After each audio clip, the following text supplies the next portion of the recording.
projection. All right, welcome. Good evening. We'll go ahead and get started. I think there may be a couple of latecomers, but we're going to provide them some time. Good evening. My name is Sonia Summers. I am the drama instructor here at Chesterton, and as most of you know, I am most horrible at improvised speeches, so I have just a few brief notes here. You can see I'm much less of a performer and more of a behind-the-scenes theater person.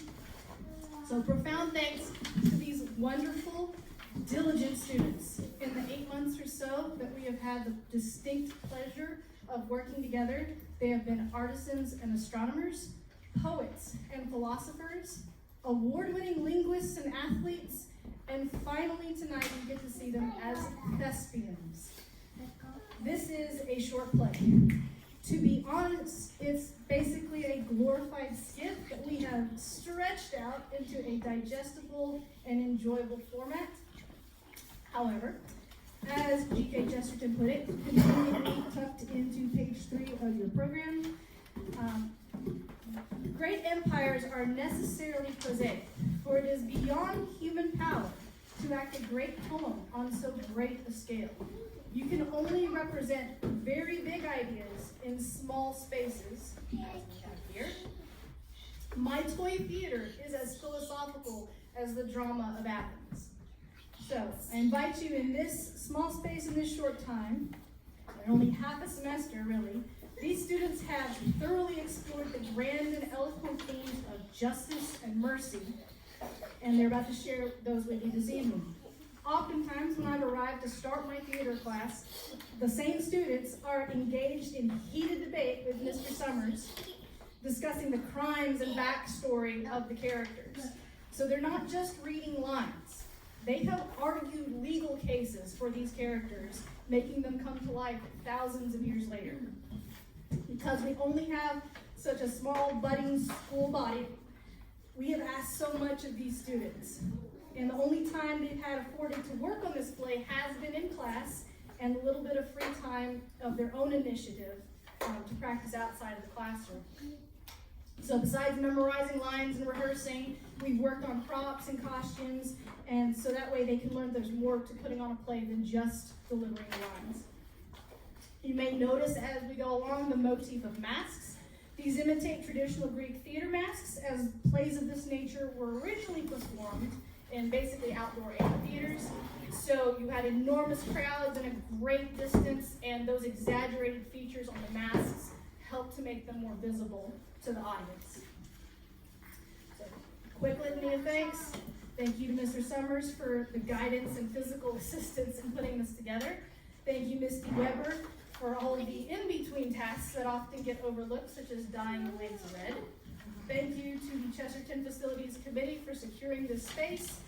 Since the fall, I've tried to find other spaces to do it, such as an outdoor amphitheater.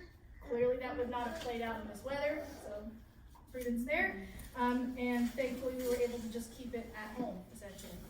And thank you to our hospitality committee, the Grinders, for providing refreshments after the performance. You're welcome to. Thank you, the board and donors, using your time, talent, and treasure in making this school a reality. Thank you, parents, for entrusting us with your students.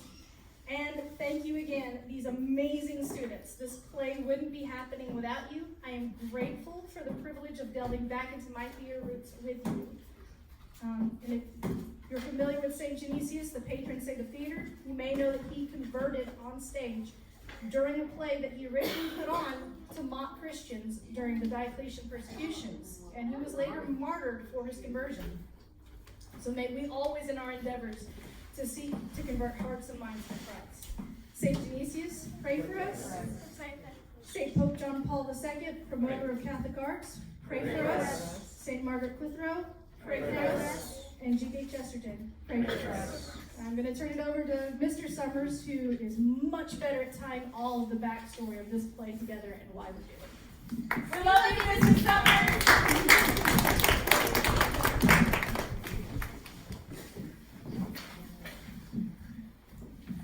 Hello, my name is Zach Summers, headmaster of Chesterton Academy, if you don't know that already, and I have been asked to talk for a few minutes to buy them time to get ready. The students told me that this is where I can stick my history speech. At Chesterton Schools, we divide our 4 years of learning into the 4 eras of history: the ancient world, anticipation; the early Middle Ages, incarnation; the high Middle Ages, culmination; and the modern era, application.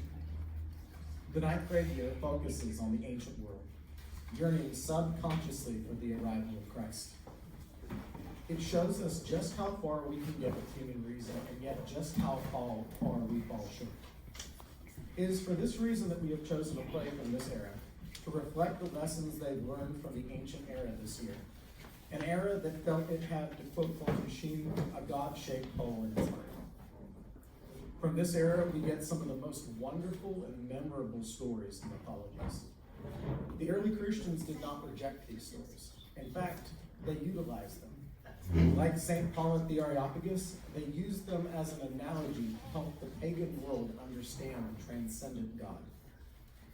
The play you are about to watch is called The Furies, a 30-minute adaptation of the Oresteia trilogy.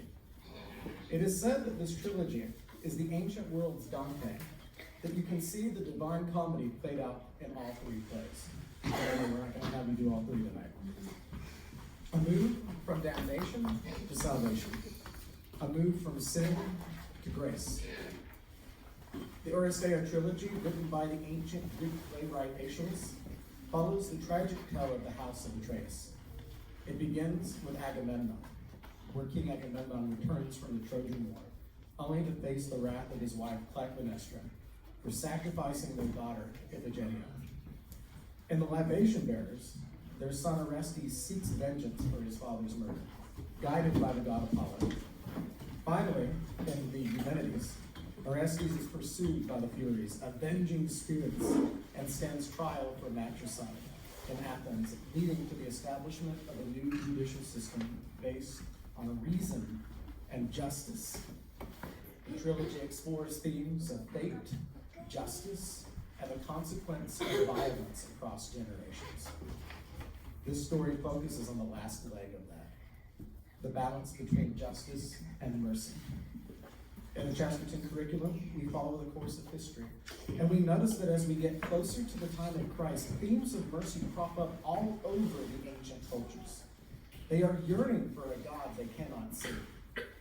They realize that the law is not enough, but the law, when left to itself, can turn to vengeance and beget a never-ending cycle of violence. St. Thomas Aquinas said that justice without mercy is the mother of cruelty, and that mercy without justice is the mother of dissolution. The law is needed, but mercy must step in. The chain must be broken, and we must be transformed by grace. The Furies must become the Eumenides, translated as the gracious ones.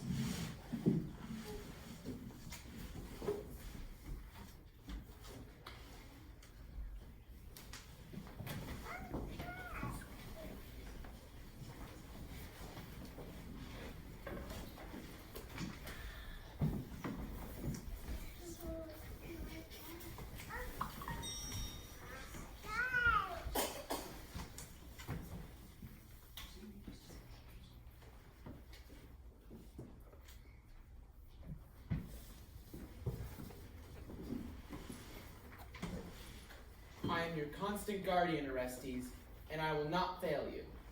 It was I who first encouraged you to take your mother's life, and it is I who will deliver you from your present painful state. Look upon these ancient, ageless ones asleep upon the floor. They were born out of evil, and evil is the dark where they dwell. They are abhorred by the gods and mortals. They plan to hound you on land and sea, but keep your courage firm and constant. Pray to the goddess Athena as planned. Implore her help. Your promised help will be my strength, O Apollo. Knowledge of justice and right is your power. Orestes, remember, let your steadfast heart not be betrayed by any fear. Look upon this temple as a sanctuary. Hermes, be his guardian and prepare him for his introduction to Athena.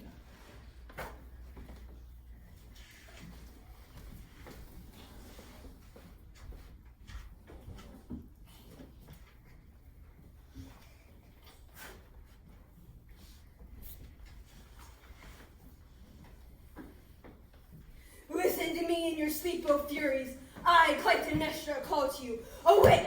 Of what use are you asleep? Often have I poured libations in your honor and offered prayers in your name, gifts, banquets, and now you forget. Like a fawn, Orestes has left and escaped the temple. He mocks you. Listen, O powers of darkness, and hear my plea. I entreat you to punish Orestes for his deed of murder. Awake! I, Clytemnestra, call upon you to awake. You murmur and mutter in your sleep while your prey has vanished. Do you not hear me? Orestes has escaped. Orestes, my son who killed me, has escaped. Will you not wake? Wake and stand up. Do your work. Evil is your prophet, so do it. Your rage is being wasted in sleep. After him. Catch him. Catch him. Catch him. Only in your dreams do you hunt your prey. How can you forget my pain? Awake and torment his wicked heart. Storm at him and bite his conscience. Storm at him with the hot lashes of your tongues. Destroy his hope of respite. O Furies, hunt him to the death.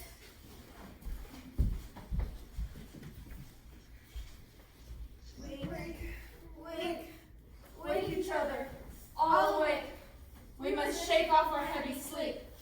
Someone was warning us.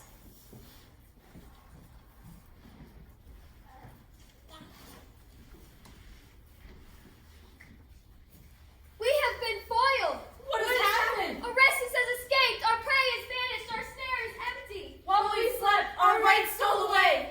Out of my dreams, I thought I heard a warning of this. Who has ever mocked us? This is too painful to bear. Orestes shall find no sanctuary to relieve his guilt. Fate's curse is branded on his forehead. I command you to leave this sacred temple at once. What place have you within these walls? Take your foul odor from this place. The gods abhor you. Now it is our turn to speak. It was you who encouraged Orestes to kill his mother. You are answerable for this crime, too. I merely encouraged him to avenge his father's death. Orestes uses you as his protector. It was I who suggested he come to this temple for sanctuary. Yes, and we are here as his escort. You do outrage by your presence here. It is our duty to be here. What duty?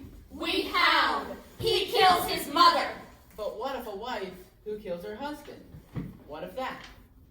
That is not the same, for husband and wife are not of kin.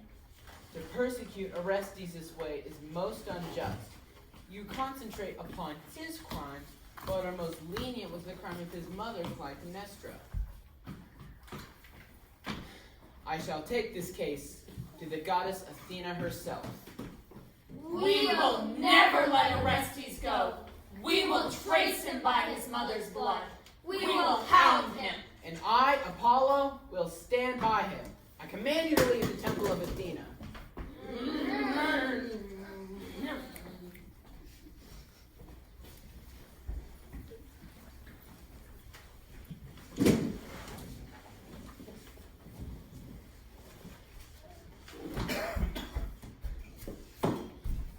Goddess Athena, I kneel in your temple. Supported by Apollo I come. I know that I am a fugitive, and that my conscience is stained with blood. But even so, I implore you to receive me. I have traveled over land and sea, seeking peace in mind, but to no avail. Athena, I stand near your temple to be judged. Hear me and be merciful, I beg you. As hounds we track Orestes. His scent is strong. Guard every door lest he attempt to escape again. No hope can rescue him now. For your guilt we want your life. Down to the world of death you shall go. Your flesh shall wither in payment for your crime. You shall not elude our watchful eye. Goddess Athena, I invoke you for aid. Come and save my soul. Our judgment is just and true. Neither Athena nor Apollo can save you from the darkness of our power. We claim our price of blood. O brooding night, hear us! We come for punishment. We are ripe for ritual. We sing a song full of terror. O brooding night, hear us! We come for punishment. Our part is to torment. O brooding night, hear us! We come for punishment. We pour deep darkness on his mind.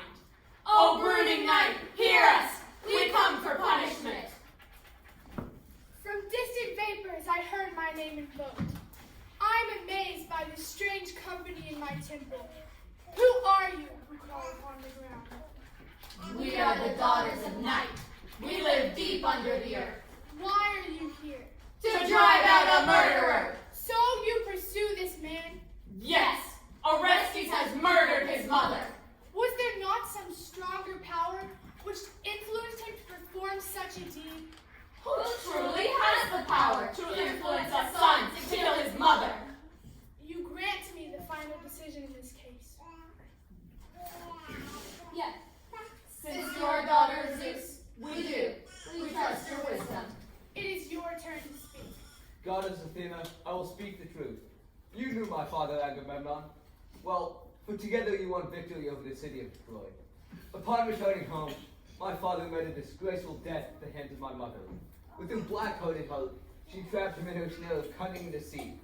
After years of exile, I returned home, and in just retribution for my father, I killed my mother. The god Apollo whispered many thoughts in my ear. He said if I neglected to avenge my father's murder, many tortures would seal my soul. Goddess Athena, it is for you to judge whether I was right or wrong in my actions. I will abide by your decision, whether it be life or death for me. My temple will grant you sanctuary until a verdict has been reached. But this is too grave a situation for one person to judge. I will choose the wisest citizens of my beloved city. They will judge you with integrity and truth. O sword of justice, fall upon Orestes! Today he must begin to pay his debt to justice. Today our watchful rage will sleep until a verdict has been reached. O sword of justice, fall upon Orestes! Today he must begin to pay his debt to justice. Our anger will not hurt his guilty soul until a verdict has been reached. O sword of justice, fall upon Orestes! Today he must begin to pay his debt to justice. Soon Orestes will perish, unwept and unknown.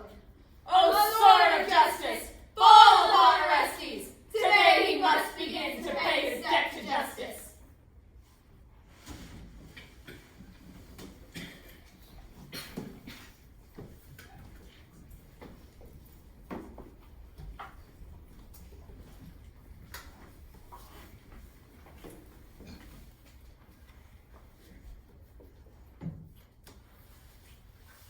Let the trumpets of the city announce that the trial of Orestes is about to begin. Let all who hear recognize that his court is in session. I ordain that justice now and always will be well discerned. Wait! What right does Apollo have to meddle in this tribunal? Orestes has my protection. Since I encouraged him to avenge his father's death, I am here as his advocate. O goddess Athena, with your heavenly wisdom, begin this case. The trial begins. The case is open. Furies, you are the accusers. Speak. Make a full statement of the charge.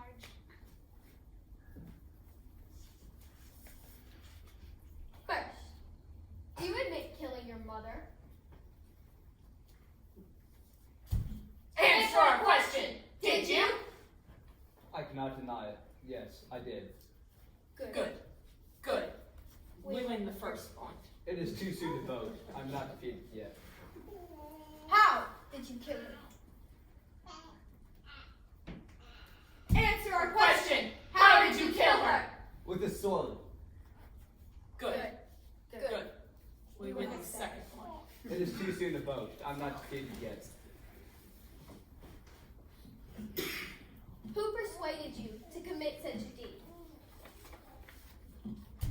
Answer our question. Who advised you to commit such a deed? God Apollo, I trust him. My dead father Agamemnon will also send me help. Yes. Trust the dead now. Your right hand struck your mother dead. She was guilty. Tell the court if you can. She killed her husband, my father.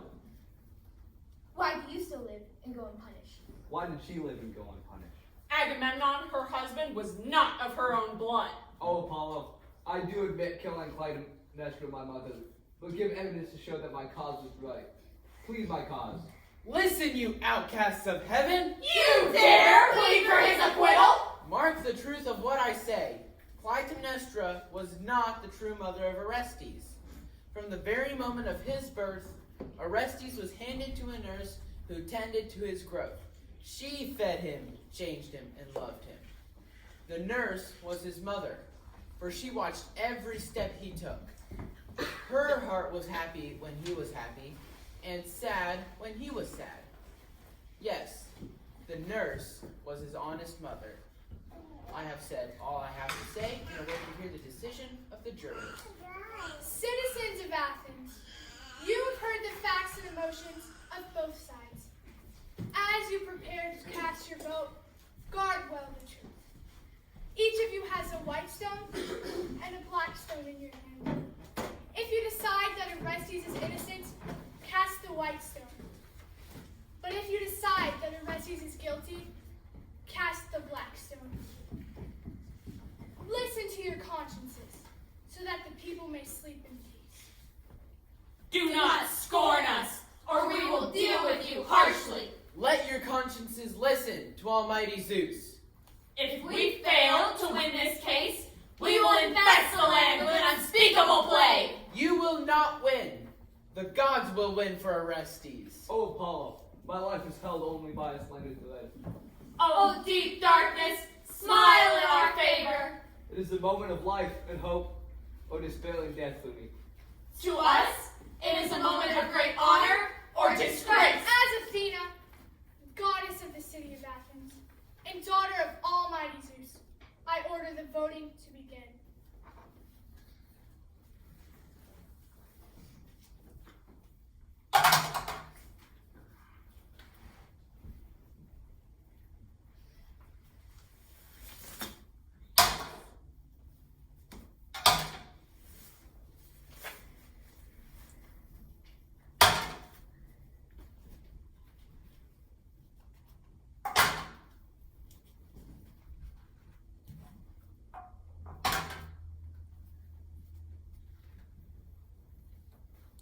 The vote is a tie. And to break the tie, I, Athena, will cast my vote. With much thought and awareness of right and wrong, I cast the white stone. Orestes is acquitted. Orestes is free. My constant devotion precluded me from exile to a safe passage home. Zeus has remembered the memory of his daughter Athena, and through her has delivered me to safety. Farewell, citizens of Athens. May death come to all foes of your city, but always success and victory to you. Vengeance! Vengeance! Vengeance shall fester into our hearts pour over the land. Anger for our insult! A plague shall stamp itself upon plant and child. Poison for our pain! We are intent to get revenge! The face of the earth will be covered with infectious sores! We seek revenge! Let me entreat you to soften your threats. It was an even vote, which brought you no disgrace. Calm your anger, and in return, I, Athena, promise you a bright home here in this land, a holy cavern, where you will receive homage from all of the citizens of Athens. Vengeance shall fester in our hearts! Soon Athens will be in despair and cry in pain! No one has dishonored you. Calm your swelling wrath. I offer you a home here in this land that will give you honor and dignity. We have been disgraced and stand in shame. I beg you not cast upon our fields of sickness. Let there not be war within the city. Again, I offer you a home here in my beloved city of Athens. Share with me a home. We have been disgraced and stand in shame. I do not weary of offering you friendly words. Live with us in peace. Do not turn with malice upon our people.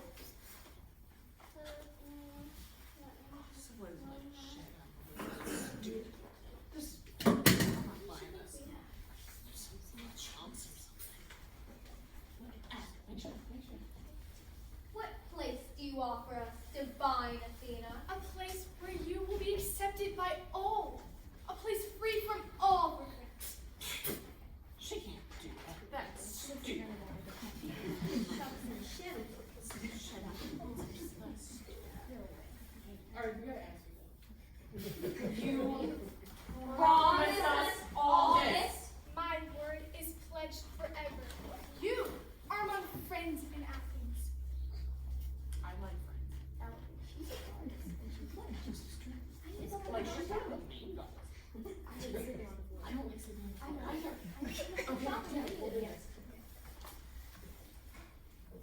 We consent to share the home of Athena. Our anger melts away. No harm will come to the fields of Athens, and the people will live in joy. We wish you joy in return. Now we will guide you to your new home.